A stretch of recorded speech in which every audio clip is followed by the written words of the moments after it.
Face your dragons, or they will consume you. Friends and grasshoppers, this is episode 99 of the Formless podcast with Tyler, the superhuman, and me, Dustin. How we doing? I'm amazing. I'm great today. Today is awesome. We are in a different location. We're at my domicile, the Madhouse, whatever you want to call it, Salsy House. It just worked out a little bit different this week. And that's just, that's how it worked out. We're at my house, which is northwest of the school by 12 or so miles, 15 miles, something like that.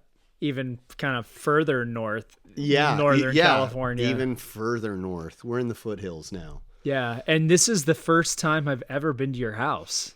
Yeah. So that was pretty cool. That was wild. To come here and get the tour and see the chickens and the dog and the garden, the property, the house, the everything, the jungle gym. Yeah, that was pretty cool. Pit. Yeah. It's peaceful out here. It's chaos, but it's good times. Good times. What's new, man? Really soon, my movie's going to come out on streaming services. We're like right there. Right there. You can see that finish line. Right there. I'm telling you, it's a matter of days now. Yeah. That it's coming out. And we'll make the announcement where it's at on the podcast. But it'll go to streaming services, and you can buy the DVD. And those streaming services are going to be like the TVOD, which stands for Transactional Video on Demand. So that's like your Amazons where you buy the movie like digitally. Oh, okay. Your iTunes, your Google Plays. Yeah, where it's like $3.95 or $5.95 or whatever. Yeah, video on demand. It's a transaction video on demand, so you're paying and then you're getting the movie, like you're buying the movie or renting it, right. Or you'll be able to go online and buy the DVD too. So that'll be cool. Very cool. There's a lot of special features making of the movie that we have on the DVD. Luke did a great job editing. The special features on the DVD are actually longer, I think, than the actual movie. He did a great job, and it just turned out fantastic. And so, so we're days away from the streaming release. Very cool. Of the movie. Very, very cool. So, and just as like a reminder, Dustin is in the movie. So's my wife. And Brighton. Yeah. Yeah, we have a cameo. Yeah, we'll make a cameo appearance. Yeah, and in a way, you guys kind of get like a close up in the movie. Yeah, actually, we do. So you have to look for that when you watch it. I thank you for reminding me. Yeah. So, we're pretty excited about that, and so we've got the movie coming out, and then we're also coinciding the movie coming out, like the film, with the release of the Miracle Mile original score and the Miracle Mile motion picture soundtrack.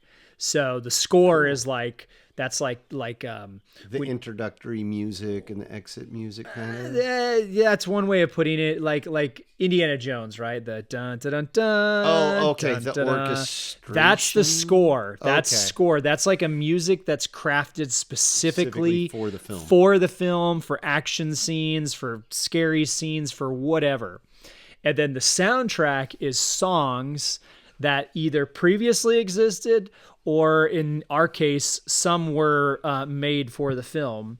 And so then those are like songs with words that then are put into the film in specific places. Like when they turn the radio on or when... Yeah. Okay. And there's like a driving scene where a specific song comes on and it's like this really poppy, upbeat, happy, kind of funny song with a guy singing in it. And it's called Gimme 5 by Logan Hill. And it's really good and it's really fun and it's in a great scene. So the soundtrack has actually 11 songs on it, or I should say 11 tracks. that that some songs existed before the film was made and some were made for the film, and then that's separate. So the soundtrack is one thing.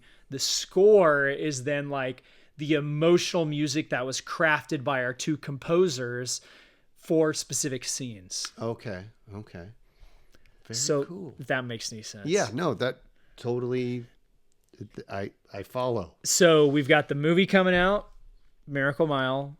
We've got the Miracle Mile score coming out and the Miracle Mile soundtrack coming out. So we've got 3 things available. Right on. That's awesome. It was very ambitious for the first movie that I produced.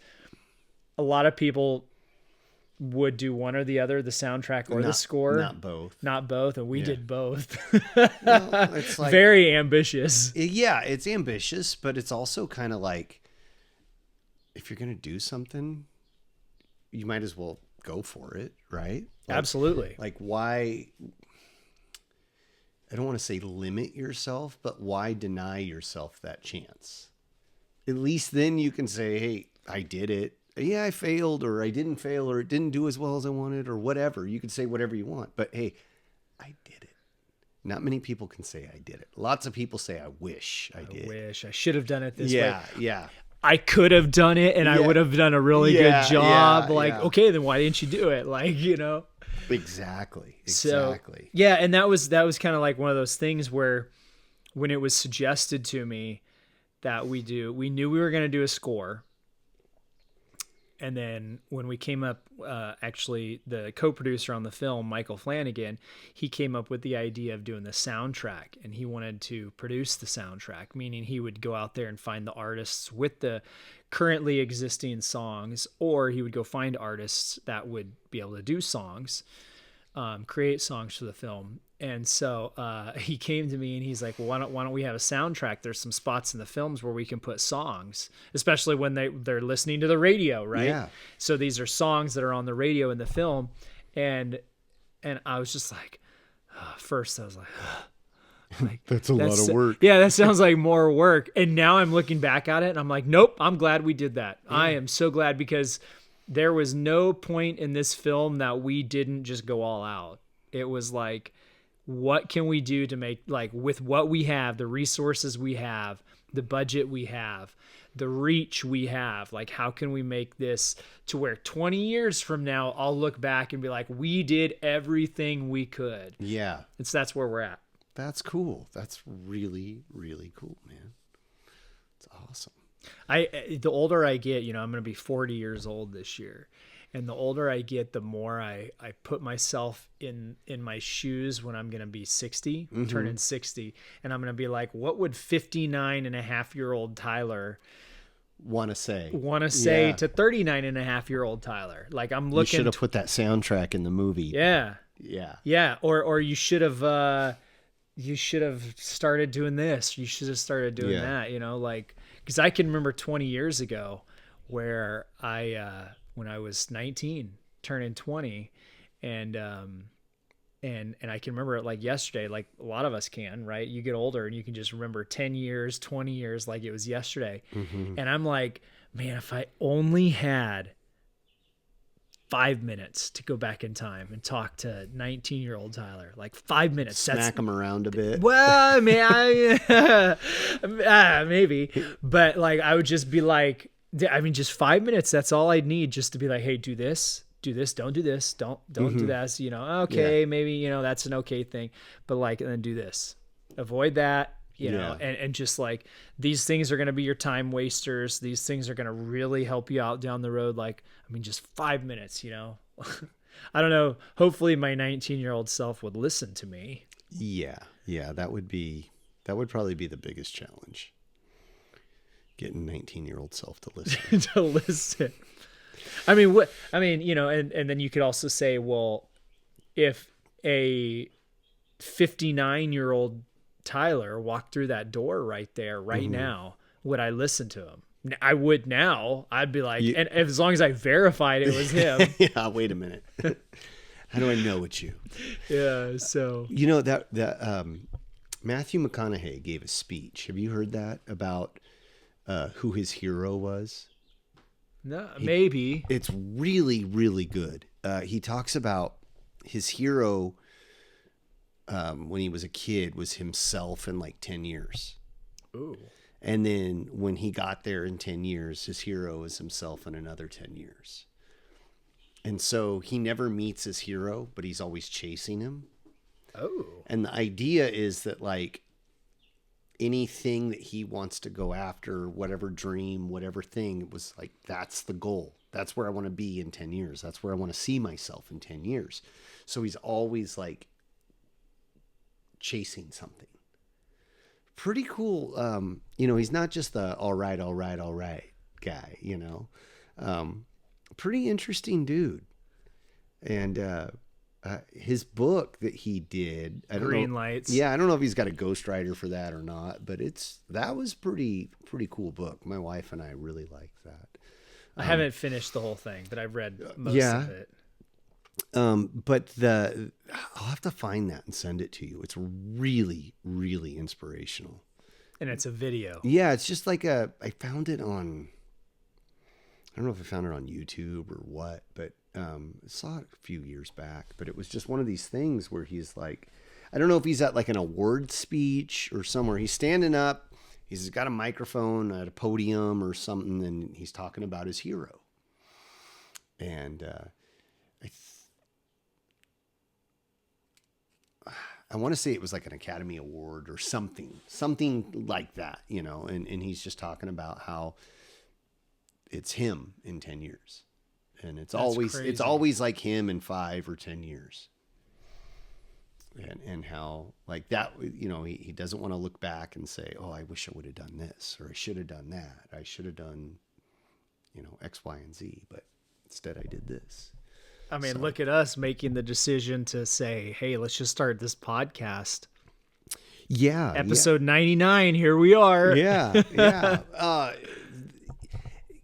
We were talking before we started recording about different stuff, about just that keep going, perseverance kind of thing. And like how we got our black belts, but there were times in training where you're like, oh, maybe this isn't for me, or maybe I'm getting bored with this, or maybe I should just quit, and I don't know where you were when that feeling happened, if it only happened one time or multiple times, but for me, it was like, I think I've said this before, but it was right around my purple belt. We're doing some stuff in there that I just didn't get. I didn't understand. And for me to like do stuff, I'm pretty hard-headed. Like I have to understand the how and the why and the when for me to be like on board. Like I gotta figure, like I gotta know the why. I gotta know the nuts and bolts of it. Yeah. And I had different people explaining it to me, and I asking questions and stuff, and it didn't make sense. And so I was getting kind of frustrated with it. And actually at that point was kind of debating on whether or not to keep going. But I really enjoyed being there. I enjoyed the camaraderie, I enjoyed the training, I enjoyed all of that. But when it got time to doing like the set work for that and the stuff, I was just like, can we work on something else? Like it just didn't jive. And now, looking back at it now, I was like, well, it's good. Yeah. And I'm glad I didn't just walk away, which would have been fairly easy to do. Mm-hmm. There probably would have been a few phone calls that would have came my way, but I'm glad I didn't. Dustin, where are you? Yeah. How come you haven't been in class, man? What's going on? But yeah, it's there's so many things like that in life. I mean, we've done that here. There's been multiple times, peaks and valleys, where like things are going smooth and then something happens and we don't get the record, or like, okay, what are we going to talk about? What are we going to do? What's going to make this interesting, And when we finally get through whatever mire we're trotting through, excuse me. I always kind of look back on the other side of that and be like, man, I'm glad we didn't quit. I'm glad like we kept going. Yeah. You know, I mean, just the last episode, we did that whole thing, which was really fun and everything, but like I didn't record any of the video, and I'm like, oh, dang it, you know, and you like personally, I think like, okay, I've learned my lesson, right? Like, oh, I'm not going to do that mistake again, right? I'm going to have all my ducks in a row. I'm going to like have everything all lined out and it's going to look professional and I won't fall on my face.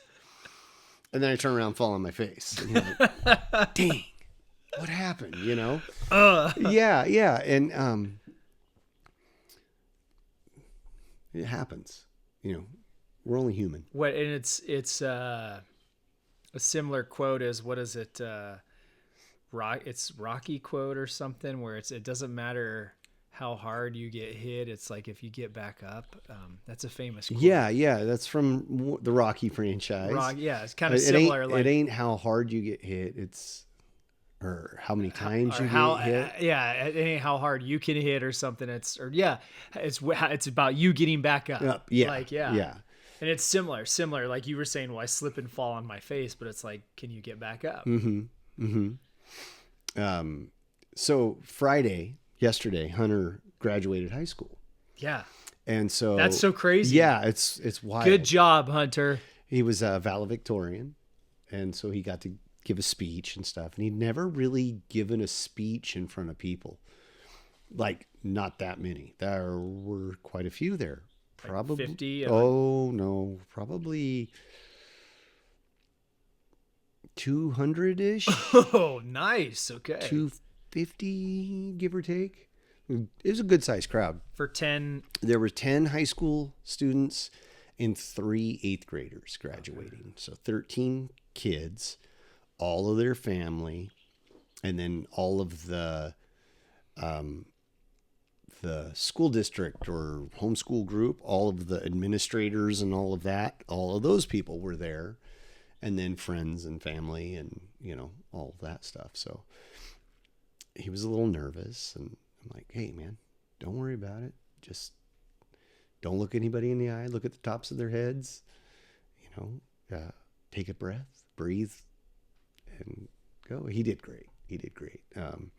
Was it recorded? I recorded it. Mom recorded it. Multiple people recorded it. So I'll share it with you. But yeah, he did a good job. He talked about martial arts. He talked about stories and, he did this thing about books that was really cool. How, you know, everybody kind of remembers the beginning of the book or remembers the end of the book, but a lot of times it's what happens in the middle that makes the story. Interesting. So, okay. You know, like sometimes you have hard things happen and you think that hard thing is the whole world. And then you get through it and you're like, oh, maybe that wasn't so bad. And you have a couple things happen, good things or even worse things happen. And you're like, oh, you know, but you realize that that's not the end of the story. It was a really well done analogy. It was really cool. And that was all in his speech. All of that. Yeah. And where did he get that from?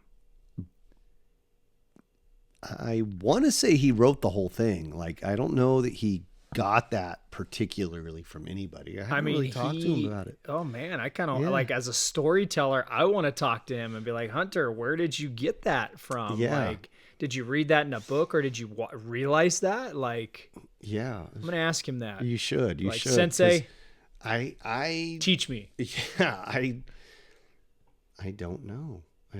That's interesting. Because they always say for writing a movie, in a lot of the screenwriting books I've read, they say that writing a script, the second act, which is the middle part of the film, that's the hardest usually to write. but that's the most crucial because that's where everything happens. Yeah. Yeah. So that's where interesting. the guts of it are, right? They call it the meat and potatoes, the main course, that type of thing. So anyway, That's so cool. Hunter, Yeah. So he graduated, that's wild. I mean, he's 18, graduated high school.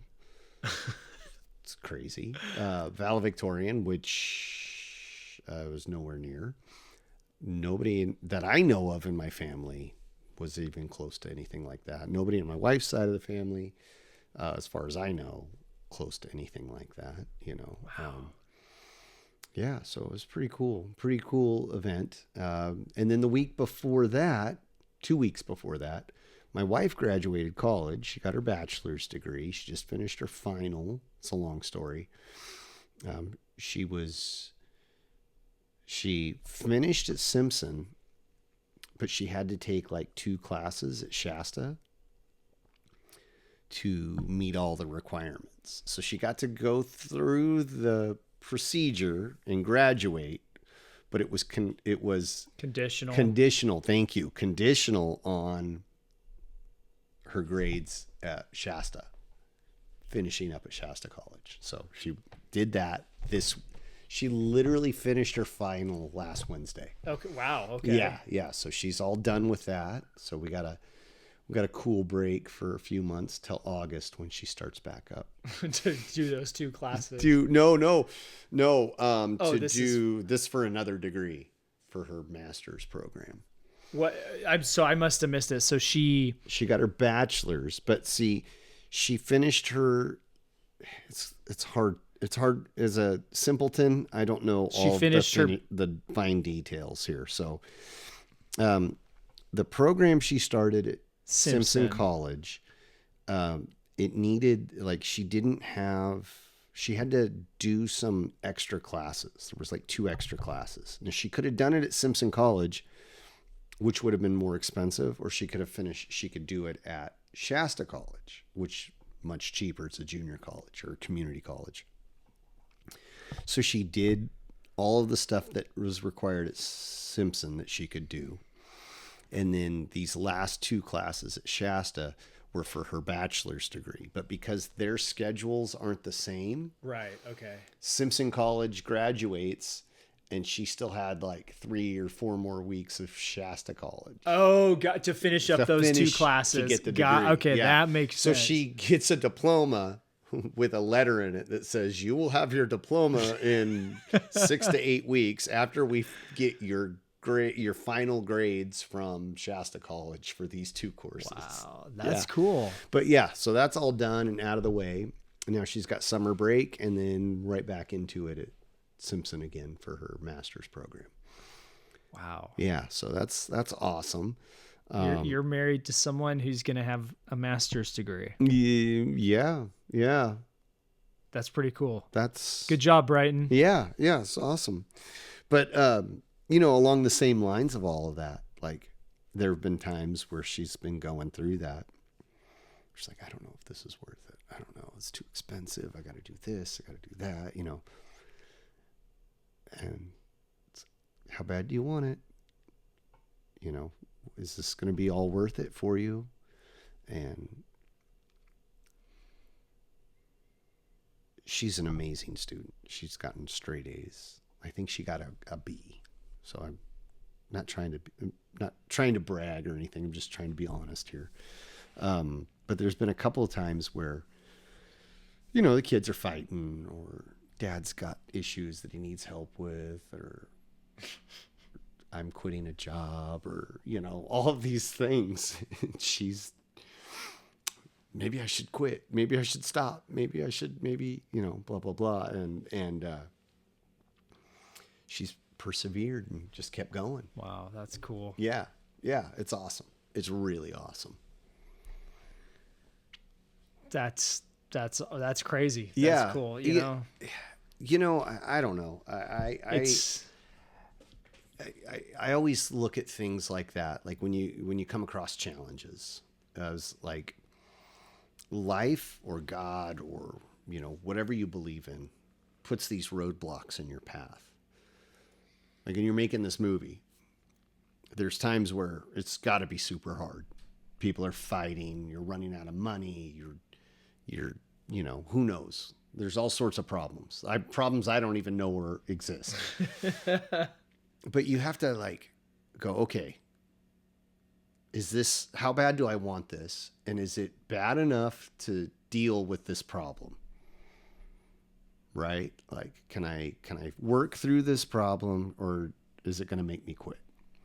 Sometimes that problem's too big and you're like, maybe we'll come back to this in another time. We'll just table this one right now. Excuse me. Other times, just like put your head down and go to work, I don't know if there's some grand scheme to that, but that's the way I look at things. Like, okay, if this is something I want, am I willing to deal with this problem, this issue, or whatever that case may be? That's good. I don't know. That's good. I don't know. That's just some bonehead philosophy. No, that's not bonehead. That's good. I'm digesting it. That's good. Yeah. But anyway, so she persevered and made it through, and it was really cool. It was really cool, and it was neat. So she wasn't even going to walk. She was just like, I don't want to do all of that. It's too much work. It's too much. I'm too old. There's just a bunch of kids there and blah, blah, blah. And that's what she was like originally thinking. And so it's funny because we were supposed to record 98 that Saturday. And she came up to me and she's like, I'm not going to walk. Don't worry about it.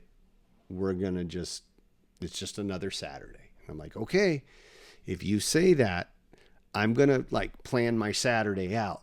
So, cause that means it's open. So I'm going to do a podcast, and I've got Jonathan on, and he's from Israel. It's not like I can just call him up and be like, hey dude, like, next week we'll just postpone. And she's like, no, it's totally fine. No dancing. That's our code word for I'm not sugarcoating anything, or I'm not saying anything to spare your feelings. No dancing. We're not dancing around this. Okay. All right. So I went ahead and we planned it and scheduled everything out. And I don't remember if it was the Thursday or the Friday before Saturday. She calls me at work and she's like, I'm so sorry, but my academic advisor convinced me to walk. And I'm like, okay, no problem. I'll make all the adjustments that I need to make to do this. So I called you and was like, hey, we can't do it. And, which was fine, because I think you had something else going on anyway. Yeah. I can't remember. And then I emailed Jonathan, and I'm like, this big, long email, like, hey, I'm so sorry to do this to you, but my wife's graduating. She wasn't going to walk. Now she's walking. And it's a huge ceremony, and I can't record the podcast because it's like at the same time. And there's a 10-hour difference between California and Israel. Right. And like to coordinate everything, like somebody's going to have to wake up at like 3:00 in the morning to do a podcast. And I don't want to do that. And I don't think you want to do that. So let's just make it next week. And he was like, no problem. Don't worry about it. It's fine. I'm married too. He was very understanding. Yeah, which thanks to him. So it went off without a hitch. And it was good. And then 2 graduates Yeah. in like a month, less than a month. Yeah, it's crazy. 2 weeks or something. It's crazy. Absolutely bananas. There's an even funnier story behind that. So I have been on the job hunt a little bit. So I left working at my previous job selling soda, slinging sugar, and I got another job in the meantime, and it's great company, great people. Frozen Gourmet, shout out to them. All of the savages that work in the warehouse there, shout out to you dudes. But it's just not enough to like maintain everything. And plus I'm 45 years old in a freezer slinging ice cream and pizzas and ice and frozen beef and whatever else we got. So I'm kind of on the job hunt for something a little bit more my speed and my wheelhouse. And I had an interview the week before Brighton graduates, right? And it went pretty well. My neighbor and past guest, Quinn, recommended me for the job. He works at this company. So I go to the interview and meet two of the ladies there. They interview me. It's only supposed to be like 20 minutes. It goes for an hour, I think, hour and some change. So, you know, it was good. And everything's cool. That Saturday, you know, I was excited. Seemed like they were excited to meet me, and everything's going good. I thought it was a good interview. That was Wednesday. Maybe Thursday. Friday, Brighton had... No, I'm sorry. It was a Friday because I took Friday off of work to do the interview and do a couple other things. Brighton had to run out to the school. I did the interview, come home, take her to the school. They do like a luncheon. They have the practice, graduation practice and stuff. Well, I had to come back and give her cap and gown because they had a commencement ceremony or something. I'm not too highbrow, so I don't know all of the names of the things, but like the president of the school or the dean of the school was talking, had a couple other people. They didn't get any kind of diploma, but they had to dress up and go to this event, right? Well, we left her cap and gown. So I ran home, grab her cap and gown, get to the school, and I'm running late. They're all lined up going into the building, all the graduates. And I'm like looking for my wife. I spot her, park the car, run to her, hand her her stuff, tell her, okay, I'll be right back. You know, I got to go grab some other stuff for you and I'll meet you inside. I turn around and I literally run smack dab into this other lady. Ooh.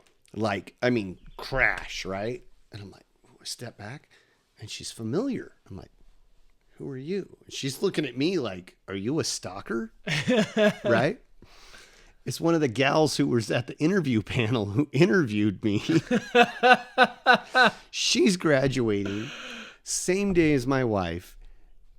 They're in the same program, dude. Small world. Yeah. I was like, I'm not a stalker, you know? So we have a little bit of small talk. I run back to the car, grab the stuff, go in and have the ceremony. They're sitting like 2 seats apart from each other. Had no idea. They'd already taken some courses together. They're in the same exact program, going through the same exact classes. It's pretty small, weird world. Somehow maybe the last name never was mentioned or between them, like, you know, because she would have been like, wait, Brighton Salsey? Dustin Salsey? Yeah, Are you related? There's not a whole lot of Salsies on this planet.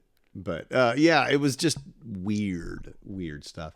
Well, in most of the classes that Brighton has done have been online. Uh-huh. So a lot of times she doesn't even have to leave the house. Just recently has she had to go a couple nights a week, and the next program will be in school. So, but yeah, it's been wild. It's been a wild time. It's a packed May. Yeah. It's been packed May, packed April. Been a little wild, but it's good. That's quite busy. Ready. Yeah. It's not boring. That's for sure. It's not boring, man. Those are some massive accomplishments of your family. I mean, my gosh. Hunter graduating, your wife graduating. Yeah. She's also testing for our niece. Brown belt? I don't know. I don't know. Don't quote me on that. I know she's going to test, but for what belt? I don't know. Don't hold you accountable for what she's doing. Yeah.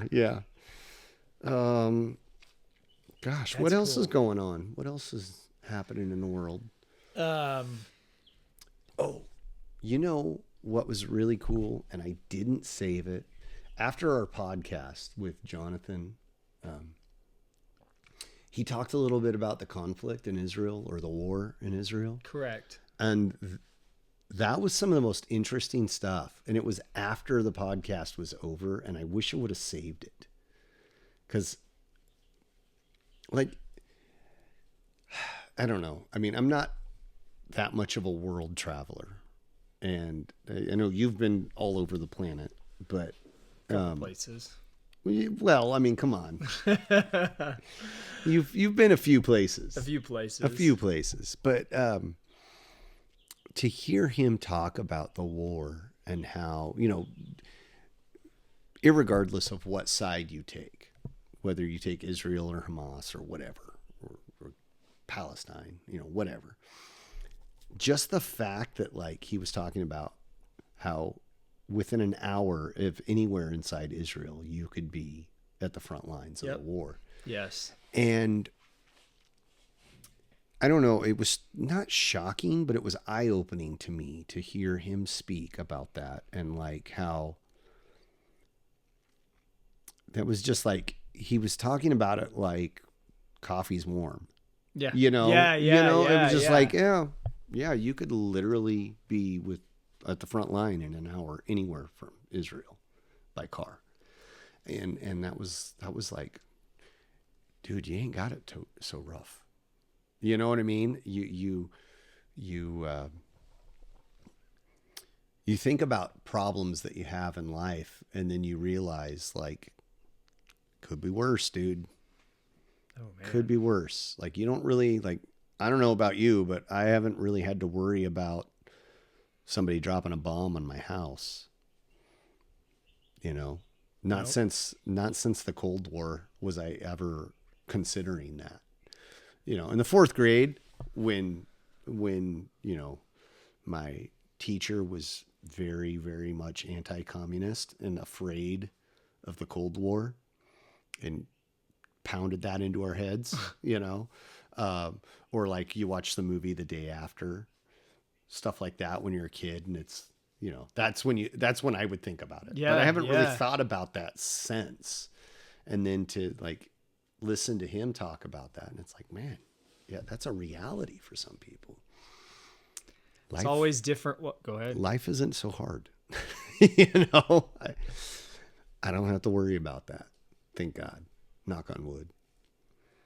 I mean, that would be like driving from, like, here to Mount Shasta, the town, or like, oh, there's the front lines, like, right up there. Like, people are shooting each other, blowing each other up right over close. there. Right over there. Like, it's totally different. It's always interesting and eye-opening, like you said, to get the version of events from people who are on the ground right there, right ground zero. Yeah. And you just get a total different story. And, and I have been to Israel, and I mean, this 10 years ago or 12 years ago now. 12 years ago, I went to Israel and went on, like, not a birthright tour, but like a post birthright tour, because I'm not Jewish, like I mentioned on the podcast, but I went there with a college group because I was a college student at the time. This group recruited college students to take to Israel and to show them around. And it was really cool to see, like, how different Israel was versus how different it is on the ground, and how it's different than in the media. Yeah. Now, was that before you were in the military? That was actually, like, about 2.5 to 3 months after I got out of the military. Oh, okay. So you had already gone to Kosovo. You'd already gone to Afghanistan. Yeah. Yeah. And then I got out of the National Guard because they were talking about deploying me a third time. And I was like, I'm kind of done doing that. Yeah. I just want my college money so I can go to film school. Like, I joined for college money. Hey, we made a deal, buddy. Yeah. Yeah. So, but then they were trying to deploy me a third time. And, where were you going to go? At the time, the unit that I went to Afghanistan with was getting slated to be redeployed again to Afghanistan to do the same thing we did the last time. And so the unit that I went to Afghanistan with, they pulled me back in. So I was back at my home unit in Reading. They pulled me out. They pulled me out of the Reading unit because they needed guys or bodies. And so they pulled me out of the Reading unit back into that unit that I went to Afghanistan with. And they're like, "You're going with us." And I was like, "Well, my contract's up in a couple months." No, I'm not. Time's a ticking, dude. Yeah. And so I just let my contract run out, and then I didn't have to go. And then their mission or their tour, their deployment ended up getting canceled with the budget cuts in California by Jerry Brown at the time. So if I would have stayed in, then I would have not had to have gone. But you didn't know that at the time. I didn't know that at the time. And so I got out, and then I was already in film school at that time. And then I got out and then got on the trip to Israel. And it was so cool going to Israel. Yeah, and I just bet. seeing that area. So do you? I have a special place for that. Yeah, I mean that's really awesome. Do you think the fact that you had already gone to Kosovo and Afghanistan, do you think that would have changed your experience a little bit had you not been to those other places And gone to Israel? like Israel would have been the first time I was out of the country. Yeah. I definitely think that's a good question. It might have. That's a really good question. I think having had that experience of my 2 tours overseas and then going to Israel versus if I hadn't been in the military, hadn't gone overseas and then going to Israel, I still think my eyes would have been opened either way. Yeah. But there was a certain sense of camaraderie, like when we went to Israel and we went to the Golan Heights and all these different areas. And I got to see, we literally went right up to the border of Lebanon. I mean, I'm talking, I could have thrown a rock into Lebanon and started an international conflict. Yeah, not really.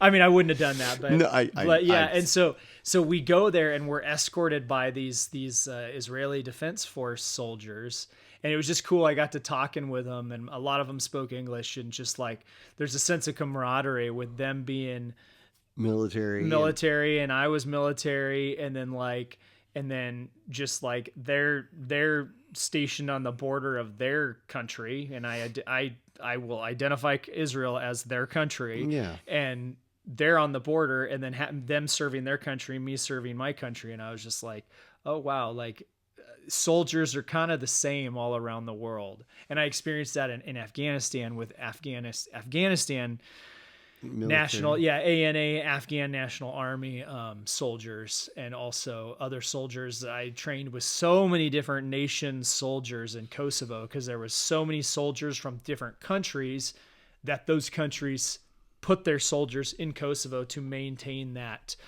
province. It was a province at the time. I believe is the correct word. It wasn't a country. Kosovo wasn't a country at the time. They hadn't declared their independence from Serbia. Yeah, and so they declared their independence from Serbia in 2008 or something. They became their own country. And so before that, it was just a chunk of Serbia that was occupied by all these NATO forces. And so So they're cut from the same cloth. Yeah. So anyway, soldiers that I met in Kosovo and Afghanistan, they were all we got the same characteristics. And so it's really cool to talk to those Israeli soldiers there and just talk to them. So yeah, so it was very eye opening, and like you said, with talking with Jonathan, it was very much a eye opening experience to talk to somebody who's right there. And he was saying, he's going around and helping out in his country with the war, they call it.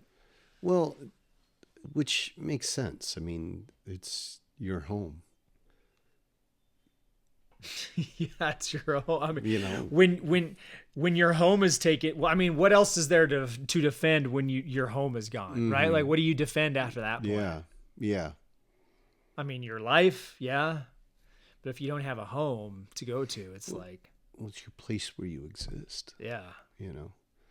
But yeah, it just kind of reminded me of next time you complain, my internal dialogue was buddy, The next time you have a hard day, next time you complain about something, the next time you feel all whiny, you don't have nobody dropping bombs on you.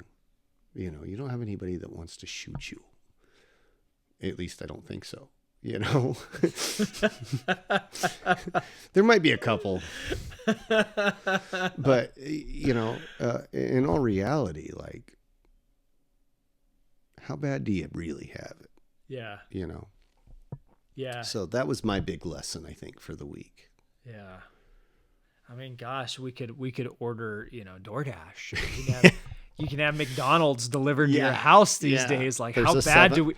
There's a 7-Eleven on like every other corner. You can get pretty much whatever junk food you want. Yeah, you can DoorDash from food, junk dude. food from 7-Eleven. Like, how bad do we really have it? Like, Yeah. No, and I think those talking to Jonathan and hearing like what he says, that's something that it really puts it into perspective. Mm-hmm. You know. Oh yeah, for sure. I just recently I listen to a lot of podcasts. I get to work early and kind of like write in my journal and get myself ready for the day, kind of thing, you know. And I was listening to this Iraq war veteran who, the glass factory. Are you familiar with this? So it was a place where they were like training a bunch of Iraqi civilians to be police officers. And a suicide bomber detonated an explosive device and killed a bunch of people, wounded a bunch of people. And this was a Marine who was providing security. And I don't know all the details, but basically like mismanagement kind of thing, like the wrong plan. They were there for like 4 consecutive days from the same time doing the same thing with a ton of people. They had like hundreds and hundreds of people there. And he's like, it was just a security nightmare. And like everyone kind of knew it, but that's what the agenda was basically. Anyway, he gets wounded and like bad wounded. Broke both his femurs, his hip, just mangled. He's okay. He's survived and he's not without his challenges, obviously. But I was like, man, that ain't bad. It could be so much worse. You know, I still have all my faculties. I think, you know, I got the use of my legs. I got the use of my arms. It's good to be reminded sometimes of like how good we have it. Agreed. Yeah. Agreed. I think that's a good point right there. I think that's a good topper on this subject. We're blessed. Life is good. Life is good. All right. Anything else you want to add, or I think we're good there. I don't know. You know, we're just we're coming up on. I mean, we're right knocking on the door of episode 100. Yeah. That's a thing. That's a thing. We're here at episode 99, which is the last of the double digits. Yeah. We're never coming back to double digits for Formless Podcast. Unless we start counting backwards. Maybe we should do that next. Oh. That's interesting. Bad joke. That's interesting. What do you think we should do? I was thinking, like, because we have enough subscribers on YouTube, maybe doing like a live episode. Oh, I think so. I think that's a good idea. We'll have to play with that a little bit. Does anyone out there have any suggestions? Send us an email at formlesspod@gmail.com or message us and say like, do this or any ideas. Jump for through episode hoops 100. of fire. Sharks with laser beams on their forehead. Yeah, anything like that. That would be cool. That'd be cool. Ideas are, I'm open to ideas. I think we should do something like that. It'd be fun. Something. I mean, we're now going to be it's a milestone. Yeah. Maybe we could do a lesson or something. Ooh. Yeah. get Sensei Hunter as a graduate. There we go. Give a Make him lesson. teach us. We'll do it live. Stick the camera right here. Hey, Hunter, I heard all about that great speech you gave on the podcast. Now you're going to give a great lesson. Yeah. Yeah, send us your ideas and what you think, and we'll come up with something. Yeah. But it's going to be definitely, hopefully be a little bit of a party. Every day's a party, man. Oh, friends, if you liked what you heard so far, keep listening, because we're going to keep going. We got a Facebook page, Formless Pod, Instagram, Formless Pod, YouTube, Formless Pod, and you can also email us, as Tyler said, formlesspod@gmail.com. We have a website called, you guessed it, theformlesspod.com. All of our info is on there, as well as merch, tapestries, hats, shirts, sweaters, book bags, grocery bags, coffee mugs, you name it. It's on there.